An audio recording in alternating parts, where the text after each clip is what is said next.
You are watching WPTV, award-winning college television. Welcome back to the desk. The NBA playoffs are finally upon us. Here to discuss everything going on in the first round is Bijan, Pulley, Brian Montiel, Daniel Muse, and Rico Alcazar. With the playoffs being in full swing, each series has played at least 3 games, but there has been players that have stood out from the pack. Bijan, starting with you, who has impressed you so far in the first couple games of the playoffs? I got to go with Orlando Magic star Paolo Banchero. Paolo in the first 2 games against the Celtics so far is averaging 34 points a game, 10 rebounds, 5 assists to only 2 turnovers, while shooting 50% from the field and 46% from deep on 6 attempts a game. Paolo is dominating despite playing in spacing from the mid-2000s. He only has one teammate who is shooting passable from deep, and Anthony Black shooting 33%, but even then, they're still leaving him wide open. So, and the fact he's playing so well despite playing in these terrible circumstances is just impressive to me. Daniel, who's a player you want to highlight? Who's been playing well so far? Well, cool. I'm going to go Luka. Luka always performs against the Wolves. Coming in last year, you know, the finals rivalry.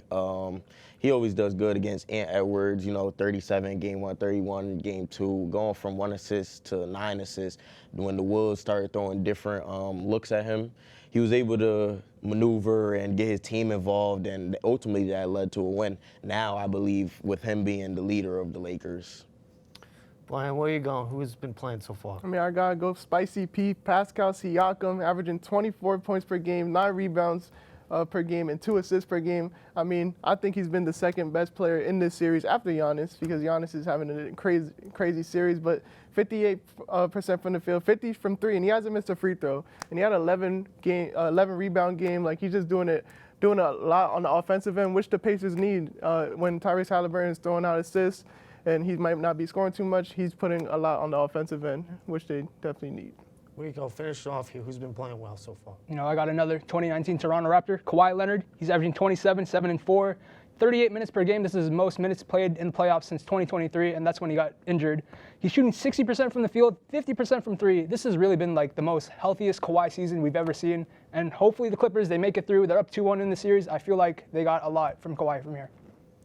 The New York Knicks are facing the Detroit Pistons, and it's been a dogfight of a series with the Knicks being up 2-1 heading into a pivotal game for Daniel. I'll go to you. What's the keys for either team to win this series?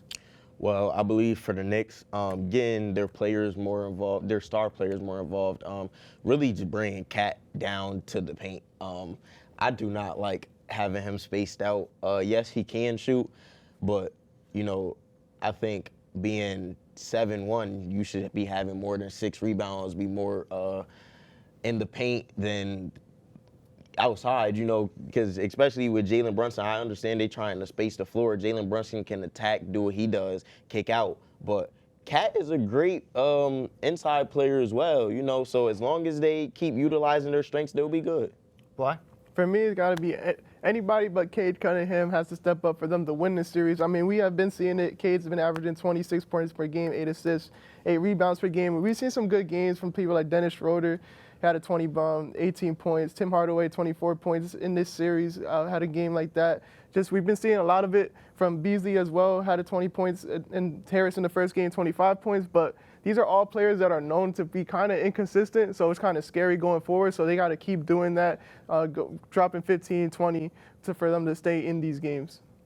Where you go? You know, for both sides, the Knicks and Pistons, it's really, you got to limit the Pistons' three-point shooting. Right now, they're shooting 38% from 3 in 3 games. The Pistons, if they want to win, they got to shoot more of those threes in the first half. We saw them struggling in the first half of last night's game. They could have gotten the lead, but they decided not really. They weren't like hitting them consistently. And the Knicks, they got to keep them limited if they want to win the series. You saw the comeback at the end of the fourth quarter. They kept hitting those threes. I did see that comeback. Bijan, I'll go to you. I got to go with Mikal Bridges. In the first 2 games, he averaged 13 points. Decent, right? But he only shot 44% from the field and 23% from deep.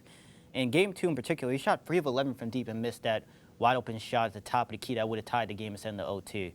But he bounced back in a big way yesterday, having 20 points, 7-13 from the field, 3-6 from deep.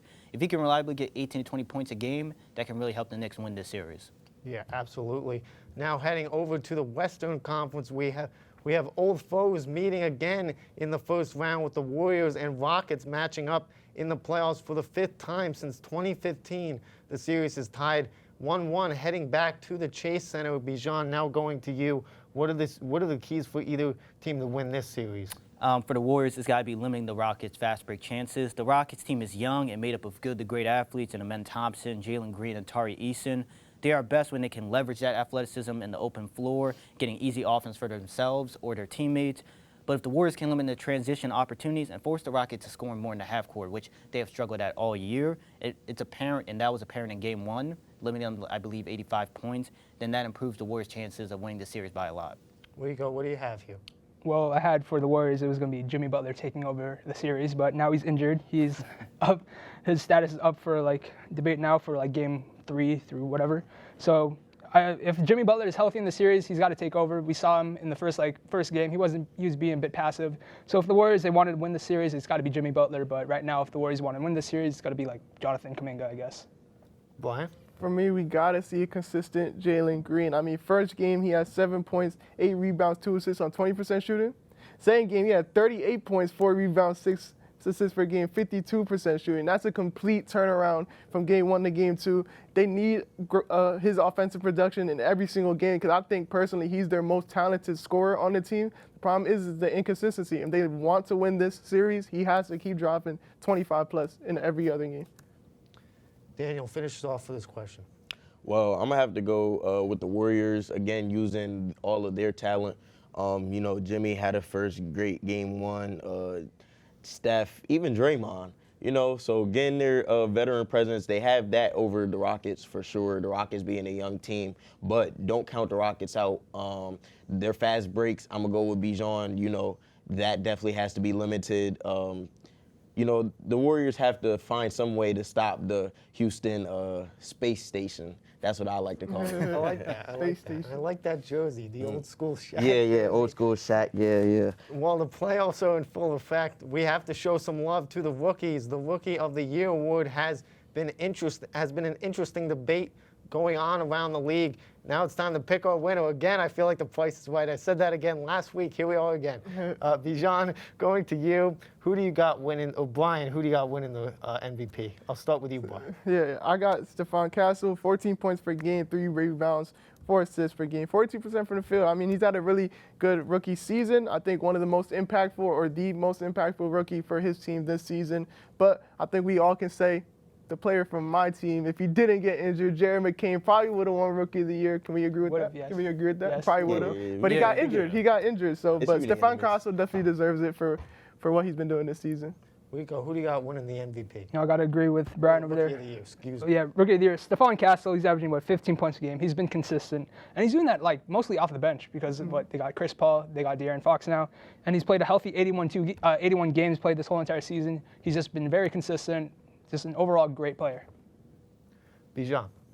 I got to go with the Frenchman, and maybe I'm the only one that picked this guy. I got to go with Zachary Risache from the Hawks. I just can't ignore the improvement he made throughout the season. In the first 37 games, he averaged 10.9 points a game, 3 rebounds, assists, and a steal on 40, 28, 70 splits.